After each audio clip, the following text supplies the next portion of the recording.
What up, brawlers? Welcome back to Throwin Hands. As Dan and I will be reviewing Fight Night Ortega versus Korean Zombie. But first, we'll take a look at Lopez versus Lomachenko. What's up, Daniel? How you doing? I'm doing great, Jacob. A couple of great fights coming from this past Saturday, whether it be boxing or UFC. I'm excited to talk about it. All right, so we're just gonna get into Lopez versus Lomachenko quickly here. Uh, Not too much to talk about because I think Lopez really dominated the whole fight. He wasn't landing with too much accuracy, but he landed more punches and he's seen more in the zone. He landed 50 punches on Lomachenko in the 12th round compared to Lomachenko's 19. He came to play, and I think that showed. What were your thoughts on this one? Vasily Lomachenko, it seemed like kind of put himself behind the eight ball, sat back, waited for Teofimo Lopez to come to him. And I think that came back to bite him because he got to the midpoint of that fight, got through 6 rounds, and it became pretty clear that Lopez wasn't going away, that he wasn't going to gas out, and there wasn't going to be a situation where Lomachenko could just rush him come the middle of the fight and either knock him out in the final 6 rounds or take it by a clear decision. So I think Lomachenko's strategy kind of put him in a position where he had to do some things in those last couple rounds that he probably didn't want to. I think Teofimo Lopez was extremely aggressive, did everything he needed to go after Lomachenko in this fight. And hey, he's now the unified lightweight champion of the world, and he is 23 years old and just won the unified lightweight championship of the world as a 3-1 underdog. That's insane to talk about. It is insane to talk about. Lopez is also the youngest unified champion when it comes to lightweight division ever in boxing. So it's an impressive feat for Teofimo Lopez, and I'm intrigued to see what he does. I think we got a star in the making here. But for Lomachenko, I don't think he should be deterred. I think he's still one of the best boxers in the world. I've heard Matt Drabble talk about him a fair amount. He's a great boxer, but Lopez just got the better of him. I don't know boxing too much to say what's next for these guys, but what do you think's next for these guys? I think Lomachenko. There isn't a rematch clause set up with this fight. I think we'll see these two go at it again. It probably won't be immediately, but Lomachenko has been the best lightweight in the world for a very long time, and I think he deserves another shot at Lopez. I think he was caught off guard by how aggressive Lopez came out at him, and that's not an excuse for him losing the fight, but I think it's enough of a reason for him to get another chance at it. Yeah, I definitely agree with you there. All right, to real fighting. Whoa. Okay. It is real fighting. It is. So I'm not wrong Not there. to say that anything else isn't. Yeah, boxing's a sweet science. We'll leave it there. Anyway, Almeida versus Martinez. Jonathan Martinez looking quite good in this one. Both these guys, whatever they landed hard. All the strikes were significant that they landed. And Almeida, he's still shaking some rust off a little bit. But Jonathan Martinez, man, great young prospect. He's looking good. We could see him pop into these featherweight rankings fairly soon, I think, with the way he pieced apart Thomas Almeida. What were your thoughts on this fight? Yeah, all things considered, I don't think Thomas Almeida looked bad, but Jonathan Martinez, I think, looked like everything we've expected him to be. Like you said, these two guys were throwing bombs. When they connected, it was big. And both of them threw a lot of strikes. Both of them didn't necessarily land with a ton of efficiency, particularly Martinez. He threw 205 strikes and landed 36% to land 73 of them. But I think that's what he is. He's a volume striker. He's a volume striker with power, and I think that's a scary thing in a featherweight division in a lighter weight class. And I think Jonathan Martinez proved that. I think him piecing up Thomas Almeida was pretty impressive because Almeida's been around the block a couple times. Yeah, for sure. And I think we summed this up pretty well. So what do you think's next for Thomas Almeida? I'm not sure. I think he's at a point in his career where he can kind of take a little bit of a step back. I think it's kind of a situation where I hate to use the term gatekeeper because you see guys have these late career resurgences all the time. I mean, look at Jan Blachowicz. He's a guy that was expected to be, a back end of the top 15, maybe not even ranked guy that could, test some prospects as they came up, and all of a sudden he's the light heavyweight champion of the world and one of the best pound for pound fighters on the planet. So I don't think Almeida is going to take that path. Obviously, very few guys take that path. I think he settles in as probably an unranked featherweight that can challenge some guys on their way up. Yeah, I have to agree with you there. And I think when it comes to Jonathan Martinez, I think we could see him fight somebody ranked next. Maybe Ryan Hall, or Bryce Mitchell's fighting on Halloween, so we'll see the result of that fight. But he has a lot of promise, and he's only 26 years old, so I'm excited to see where he goes. What are your thoughts on what's next for him? I agree. I think Jonathan Martinez is very exciting. He's a young guy. He's a competitive guy, and he's got a good mix of styles that will work well in the UFC featherweight division. Like you said, Ryan Hall, potentially a Bryce Mitchell fight further down the line. I think either one of those would be an exciting challenge for Martinez to try to crack that top 15. For sure. All right.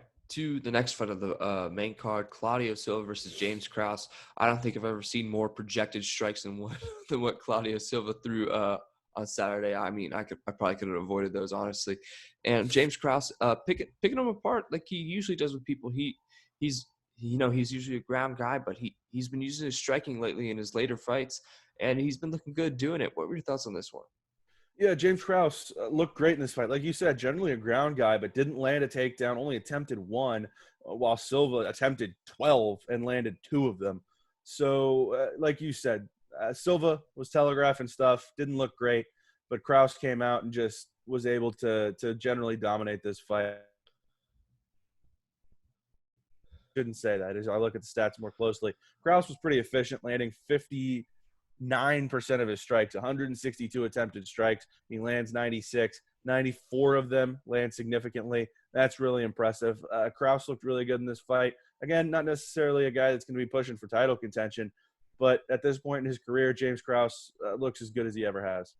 Yeah, definitely. He's looked fantastic. I think he's one of those people. Since he's been coaching, he's probably one of those people that'll get better with age, and it's an exciting prospect to look at. All right, let's go for what's next for these guys. This was a welterweight bout, if I'm not mistaken, because I know Krauss moves around a lot. But Claudio Silva, I don't know, gatekeeper. I think he's been a gatekeeper for as long as I can remember, but I can't really speak to that. What's next for Silva? You think? Yeah, he didn't look very good in this fight, to be totally honest. I think he got pretty well beat up by James Krauss in this fight. I think there's a place for Claudio Silva, as this was his second professional loss. Like, we're kind of forgetting about this. This guy's been in the UFC since 2014. He hasn't fought super often. He's been in the UFC since 2014, and he's never lost in the UFC. He hadn't lost a fight since his first professional fight in 2007. But he's just not been impressive in that time. He had a 4-year layoff from 2014 to 2018.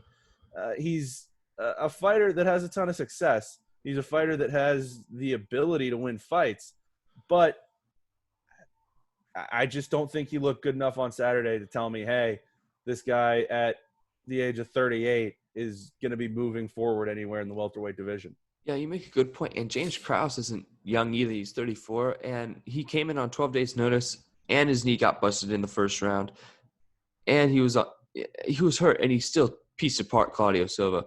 But let's talk about James Krause. I think he's a solid gatekeeper for this welterweight division. I think he's a challenge for anyone who goes up against him. Heck, I think if Usman went up against him, I'm not saying Usman wouldn't dominate, but Usman would have to prepare for this guy because of how well he strikes and how good his ground game is. So it's an interesting prospect for James Krause. I think he's the perfect gatekeeper for this division. What do you have to say? I think so as well. And James Krause is obviously with a coaching background, obviously with that being the majority of what he does right now, he's one of the most intelligent fighters in the UFC. And he puts that to good use. We saw that on Saturday as he was just able to pick Claudio Silva apart and take advantage of his mistakes. So I think, like you said, Krause, not necessarily a top 15 guy, but somebody that can definitely challenge some pretty good fighters in the UFC. Yeah, definitely. All right, we talked about these guys. A nice performance from my bud, Jimmy Croot versus Modestas Bukauskas. Jimmy Croot, man, he looked A1 in this fight. He blocked 10 shots from Modestas Bukauskas, but Bukauskas obviously shouldn't be deterred. He's young, he's great. But Jim Croot hit him with that, I think it was a right hook, and that just put Modestas Bukauskas to the ground. Then he landed a combo, and it was over. What were your thoughts on this one, man? Yeah, 2 minutes to put Modestas Bukauskas away. Two great prospects in this fight. Jimmy Croot, he's a special-looking kind of talent. because when you can take a guy that's such a great athlete as Modestas Bukauskas, has a chin like Modestas Bukauskas, and rock him the way that Jimmy Croot did, that's a special kind of ability. As he only took him 18 strikes landed to finish this one. He was 18 of 25, 17 of 24 significant. So yeah, Jimmy Croot, efficient, powerful, and really impressive on Saturday. For sure. So let's go what's next for these guys. I think Modestas Bukauskas, I think he stays in the same realm. I think he's going to get a highly touted prospect next. I like Modestas Bukauskas a lot. I know you like him a lot, but I think another prospect is a perfect place for him. And I think after that, when he wins, he'll get a solid opponent. What are your thoughts on Bukauskas? Yeah, I would agree with that. I mean, how do you root against a guy whose name is the Baltic Gladiator? Like, that's one of the best nicknames in mixed martial arts. So I'm not going to root against Modestas Bukauskas. I think he's got a bright future. I think he just ran into a buzzsaw in Jimmy Croot on Saturday. Speaking of the buzzsaw, I want to see him get OSP next. I think he's good enough to. That's could a he step. lose? Could he lose? Yes, but I think what I've seen from him in his past 3 fights. Let's look at his past 3 fights. Wins against I can't say that name, but he's had wins against Paul Craig, ranked, Sam Alvey, one of the perennial gatekeepers in this division. Yes, he lost against Serkinov, but he's proven that he can do stuff, and I think he's vastly improved from the last time that we saw him, and I think he deserves a shot in the top 15. What do you have to say? I think so. I think Jimmy Croot's earned it. I think he looked great against Bukauskas, and I think he's in a position to move up. All right. Nothing much to add there. To the co-main event of the evening, wow. I got out of my seat when Andrade did this. Shot to the body. Pretty much took Chookagian out. Chookagian backpedaled. Another shot to the body. She's on the ground. She looks like she got punched by a freight train, but oh my gosh. What were your thoughts?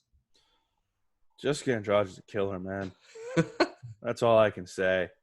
She's an absolute killer. I came into this again. Katlyn Chookagian's fighting style lends to her getting knocked out, I would say, because she's not a very aggressive fighter.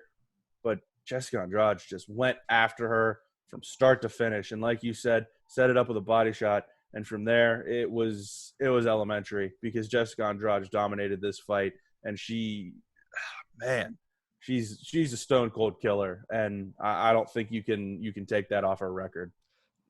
You can't, and I was a little wary of, and the thing was she was just clinching up, punching her. I mean, only 28 of her strikes were significant, so a lot of her strikes came from the clinch. But she executed the perfect game plan and landed the perfect shot at the right time and got Chookagian on the ground and TKO'd her. And coming from someone that's shorter than my sister, I was not exactly excited for Andrade's chances in this fight because Chookagian's so long. But I think she can be a problem in this division. She doesn't have to cut weight, and so she doesn't get tired from the weight cut. She could be a challenge to Shevchenko. What are your thoughts on let's talk about what's next for Chookagian first. What do you think's next for Chookagian? I mean, she's obviously still the class of this division. She's still a legitimate contender in the future for Valentina Shevchenko. I think she probably takes a step back in the rankings, obviously, after taking a loss. But I think Katlyn Chookagian's still here to stay. She's only lost 14 times. I said that her style ends to get knocked out. That was the second time she's been finished her entire career. So, and the first came from Valentina Shevchenko. So Katlyn Chookagian was not finished in a UFC or in any mixed martial arts fight until 2020. So she fights a unique style. She fights a style that gets her wins, but not in a particularly exciting way. I think she's still a top contender for Valentina Shevchenko's title. I just don't know that she's going to be the next one up now. Definitely. So for Andrade, I think she gets the next title shot after this Maya Shevchenko fight. I don't see any reason why she shouldn't get the next title shot after the Maya Shevchenko fight. What do you think? Yeah, she's certainly got a big case to skip the line, and I think it would make a lot of sense for her to be able to do it. All right, I think we summed that one up well. So to the main event of the evening, Brian Ortega versus Chan Sung Jung. and never in a million years would I think Brian Ortega would outstrike Jung in either total strikes or significant strikes. He executed the most perfect game plan possible, and I can't say much more than that. He looked absolutely fantastic in this fight. He's a new man. What do you have to say about Brian Ortega? Ortega looks so good. I mean, like you said, a new fighter, totally different from what we've seen in the past. Ortega came out, was dominant. You don't dominate Jung. You don't dominate the Korean Zombie. And Brian Ortega just chased him around that octagon for 5 rounds and made it clear that this is a new look Brian Ortega, and this is a Brian Ortega that's much more serious, a Brian Ortega that is ready to truly compete for a UFC featherweight championship, and that's really exciting to see. It is exciting to see, and I don't know, like his striking looked refined. It's like I don't know who he worked with, but he looked. I don't know. I think he presents. I think he's the best featherweight in the division. I think he will beat Volkanovski when the time comes in a few months. But let's talk about what's next for these guys. What do you think's next for the Zombie? He's 34. He's getting toward the latter half. He's probably in the latter half of his career. I think a nice fight to see would be him and Calvin Kattar. I think that's the fight to make. What do you have to say? That's immediately what came to mind for me as well. Calvin Kattar's on the way up. Jung, you could say, might be on the way down. It would be a decent bounce back for Korean Zombie to try to pick up a win there, and it'd be a huge win for Calvin Kattar as he comes up in the rankings. Yeah, I mean, we love Calvin Kattar here, but he hasn't fought since July, so it's interesting to see who he will fight next. But let's talk about we know Ortega has Volkanovski next. What this featherweight division I think is arguably the best in the UFC right now with how stacked it is from top to bottom. I mean, Dan Ige is ranked 10th. Dan Ige is great. I love Dan Ige. And Edson Barboza is ranked 14th. So what are your thoughts on this featherweight division right now? I think this featherweight division, it takes some shuffling around. It's going to take some shuffling around. Brian Ortega has determined himself as a clear-cut title challenger for Alexander Volkanovski, but there's still some things to shake out here. Calvin Kattar's on the way up. Josh Emmett looked really good before his injury. Zabit Magomed hasn't fought in a while, but he's still one of the best guys in this division. Like you said, with Danny Ige being number 10, that just speaks to the depth of this division. Jeremy Stephens is still there. I'm thrilled to see what happens in the featherweight division moving forward. It's exciting stuff. All right, to news. I haven't heard too much. What do you have?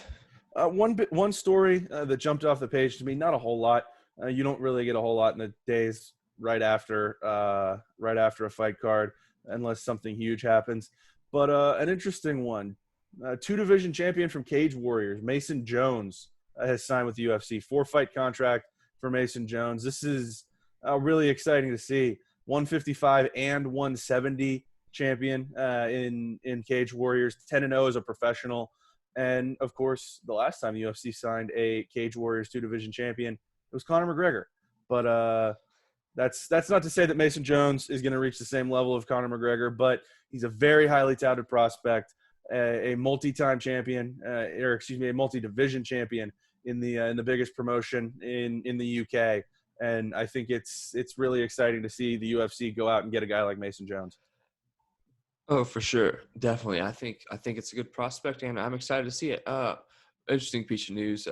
Jake Hager from the WWE and the AEW will be coming back into MMA. We've seen guys try to compete in MMA. Brock Lesnar being the only one who is very successful. What are your thoughts on Jake Hager coming back in MMA, if you have any? I mean, Jake Hager, despite what you say about professional wrestling, Jake Hager is actually kind of a monster. Like, he's fought in Bellator before. He's looked good when he's fought in Bellator before. He's 2-0 as a professional with a couple of submissions. 2-0 as a professional with a no contest with 2 submission wins. Big arm triangle choke guy. And tell you what, Jake Hager, it's not just the pro wrestling background that he's got.